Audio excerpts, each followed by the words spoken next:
Hi guys, and welcome back to Belle's Books. Please don't forget to like and subscribe for more content. I post every single Saturday and I love talking about books.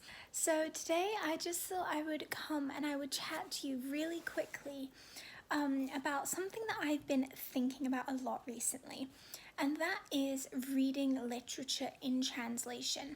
So obviously, basically, all the books I read, I am reading them in English because that's my native language. But something I've really been thinking about recently is the effect that reading something in translation can have on you. So that would be something that was written in German or Japanese or Chinese or anything else. And then was translated into English by either the author himself, which is kind of unusual, or a translator. And I think there can be a lot of value in reading literature in translation. So for example, different languages have different writing styles and they use different words and they just write in a slightly different way. So when you read the translated work, you're reading a style which is different from how we usually write in English. And it can often be quite noticeable, and it might be more difficult to get into the book because it is a different writing style, or it might be easier, or it might feel more formal or less formal. It all depends on the book itself and the author and the language that it's been translated from. But I think this can be really important because, of course, reading different styles of literature and writing is just such an important thing to do because it kind of opens your minds up and teaches you a lot more about writing in general, the different things you can do with writing, the different things that you can do with writing techniques, what you can accomplish with literature. The other thing is literature in translation often focuses on different ideas or deals with topics in a different way, possibly more creatively, but often not necessarily more creatively, just creatively but down a different path. And I think that can just be such an interesting thing. And then, of course, finally, reading literature in translation gives you the opportunity to learn about the culture, the country that the story is set in, because literature in translation is usually set, unless it's fantasy, for example, in the country where it was written. So I thought I would just come and I would share with you today a few of my favorite works in translation. So first of all, this video was inspired because I am reading IQ 84 at the moment by Murakami, and I am absolutely loving it. So this is a fantasy novel. It's absolutely massive. It's a 3-book trilogy, and it's kind of about an alternate reality. It focuses on fantasy, and it's just such an intriguing read. And it has a very different writing style to something that you might usually find in English, which is what I am enjoying so much about it. It's quite formal. The sentences are quite short, almost staccato. There's not necessarily much description, but when there is description, it really stands out as something special. And so those are just a few of the reasons why I'm enjoying that book. And then of course it is fantasy, which is my favourite genre at the moment, so I am absolutely loving it. Sorry if the lighting suddenly changed. It was getting a little bit dark, so I had to put the overhead light on, so it's changed a bit. But the next book I would recommend was a one which I didn't really know how I felt about, but I read it recently, so I thought it would be quite honest to include something I've read recently.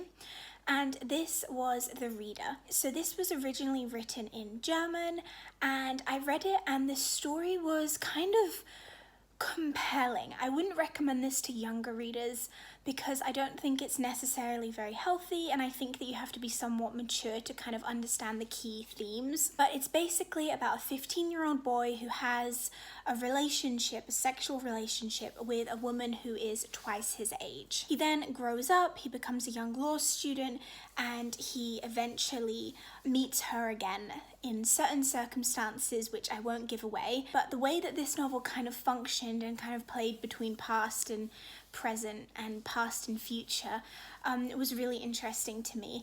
And I found its kind of themes of realization and the idea that things might not be as we see them, especially when we're younger, to be really interesting. And I thought it was a really good one to include because though it might not be for everyone, it certainly is a fantastic work in translation. And the translator, whose name is Carol Brown Janeway did a fantastic job. I then, of course, also have to talk about one of my all-time favorite novels, which I read when I was in high school, and this was originally written in French, and it is Perfume, and it is about a man who has a terrific sense of smell, and it's set in 18th century France, and he kind of goes through his life trying to capture various scents, and he eventually decides he wants to capture the scent of a beautiful young virgin, and then he has to find a way to do this, and it becomes quite sinister, quite horrible. A good Halloween read if you are interested. I don't know what it is with me kind of picking some slightly more mature themed books, because I've only picked kind of books for adults so far, but I don't know why. They're just the kind of things that I read about in translation, so that might be something to think about as well. Do translated works kind of deal with those issues more or better than English? Why is it that these more sensational, these more outrageous books become translated into English? Why are they so popular? What does that say about our reading cultures, about English reading cultures? So the final thing I would suggest if you're interested in reading translation literature and you're feeling brave is try and read something that was written in a dead language. Now it has been translated into modernity. So this might be something from the classical time period, it might be the Odyssey, or it might be something from the medieval time. Why not read Beowulf or an Old English poem? Pick something mainstream, pick something that has a really good translation. I would recommend a translation of Beowulf, perhaps the one by Seamus Heaney, which is written in verse and is very beautiful and easy to follow. It's a kind of sense translation rather than a word-for-word translation, and it turns the poem into a really long but really beautiful read for any reader, even if you're not experienced in reading poetry or Old English or medieval literature. But of course, I'm a medieval literature student, so I just had to put that out there, kind of plug it and suggest it to you guys, simply because I think everyone should read literature in translation and everyone should read old literature. It's just one of those things. I've got a bee in my bonnet about it, and I would recommend it to anyone. Leave something in the comments down below and I will let you know if I've read it, and if I haven't, I will add it to my TBR and it will pop up in a future video. Thank you so much for watching. Please don't forget to like and subscribe for more content, and don't forget you can always head to my Instagram at Bells Books to follow me there and find out more updates about my day-to-day life. Have a fantastic day. Bye.